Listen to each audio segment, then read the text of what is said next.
और अब सियासी मंजरनामे का जिक्र।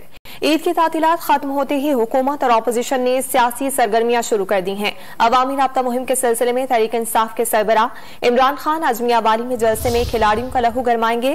साबिक वजीर आजम ने इस्लामाबाद लॉन्ग मार्च की तहरीक को उठाने के लिए मियांवाली का जलसा अहम करार दे दिया है। अवामी राब्ता मुहिम के सिलसिले में तहरीक इंसाफ के सरबराह इमरान खान आज मियांवाली में जलसे में खिलाड़ियों का लहू गरमाएंगे। साबिक वजीर आजम ने इस्लामाबाद लॉन्ग मार्च की तहरीक को उठाने के लिए मियांवाली का जलसा अहम करार दे दिया है। अवामी राब्ता मुहिम के सिलसिले में तहरीक इंसाफ के सरबराह इमरान खान आज मियांवाली में जलसे में खिलाड़ियों का लहू गरमाएंगे।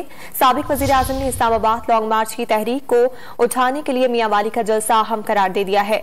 नून लीग के नायब सदर मरियम नवाज भी अटक के जलसे में कारकुनों से खिताब करेंगी।